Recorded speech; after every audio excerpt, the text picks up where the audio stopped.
So I've got the 69 Briggs water pump motor here again. Just taking it apart there. Got the points out of it here. They're not very clean, so I'm gonna file them down and see if I can eventually get the thing to cough to life here. I don't think I'm gonna put gas in the gas tank. I'll just feed it through the carburetor. But the cylinder looks pretty good. There's hopefully you can see it there. One score that goes down right here, but it's not really deep, and it should run just fine with that. Maybe you can see a little better view of it there. So all in all, for being 1969 and haven't seen a lot of use, it's not in too bad a shape. So I see somebody fabric hobbled something up here on the. They stuck a sheet metal or wood screw in the carburetor linkage there. It was. Let me see now. How was that? Yeah, they had it adjusted so it was pretty well wide open all the time. But I guess on a water pump, you wouldn't think you'd need to get into the governor that much, though. I know my that 3.5 horse lawnmower based air compressor I did there, when it got up towards 125 psi, the old throttle was pretty close to wide open. But I just let the governor take care of that. So like I say, I'll get out of here and file the points and stick the flywheel back on and see if I have any spark. See if the condenser here is any good, and the magneto. So I decided to see if I could get this 1969 Briggs water pump motor to cough to life after, I don't know, 20 years. The gas in the tank smells something like that. It's definitely varnish-aline, but I haven't cleaned the tank out yet. So I dealt with the points there, filed them, and surprisingly it actually started sparking. That means the condenser and the magneto are both good. So I got the brilliant idea, well, maybe I'll see if I can get it going. So anyway, you might have noticed in the first video that this is the starter cover off it here. Had a bunch of dents in the top, different places, but it was pretty well dented right there where my thumb is. So that wasn't good because the starter cord wouldn't pull or anything. And actually, so I got another 69 one off a lawnmower there that I'm going to try. I'm going to fix this one, but it's not going to be easy because the internal piece on them, when they're that old, is made of aluminum and steel, and this one was cracked in half, and in the process of getting it apart, I broke it more. The problem is this metal part here, these tangs, you can't straighten them out to get this part to slide off.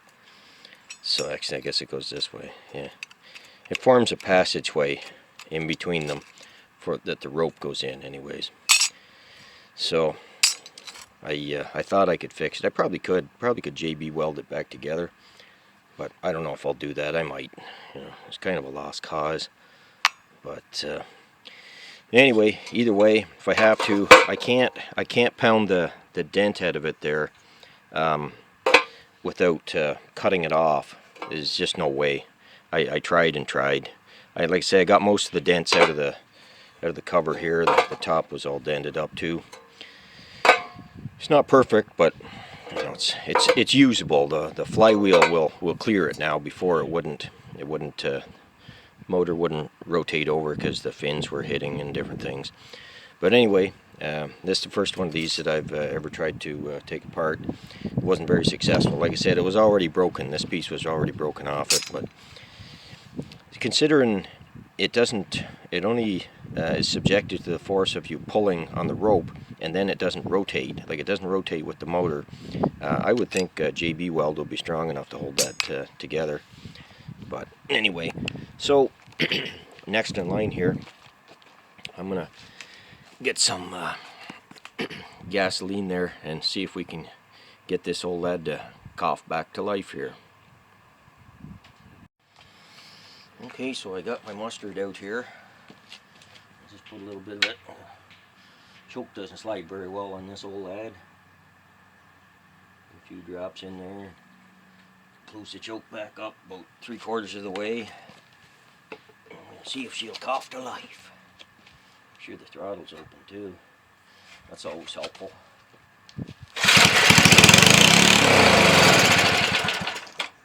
Yeah. Works pretty good. We'll try it again.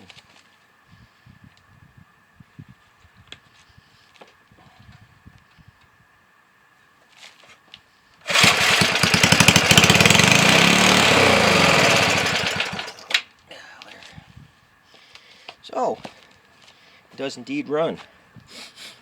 Now, I could probably get it to stay running if I spend like an hour dealing with the carburetor and gas tank, so I guess that's what's next on the agenda here. Now, some of you may ask why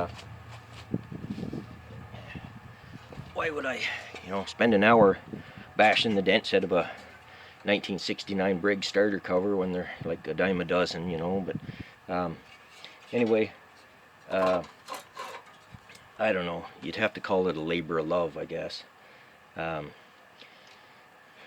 The thing is like 50 years old at this point, so and they are different. The new ones will bolt on, although how they work isn't always the same. They have the new starter system here, this type with the two little guys that fling out. That won't work on this. This guy uses a drum, and this type uses the clutch there that'll turn into a growler if you don't oil the shaft. But anyway, sometimes I just like the challenge, see how well I can get the dents out of it and all that. So I've been working on them since I was 11 years old, so call it a habit, maybe a bad one, who knows.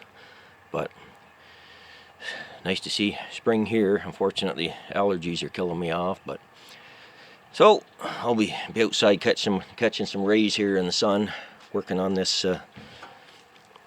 carburetor and gas tank here. We'll see if we can get a good run out of this old lad.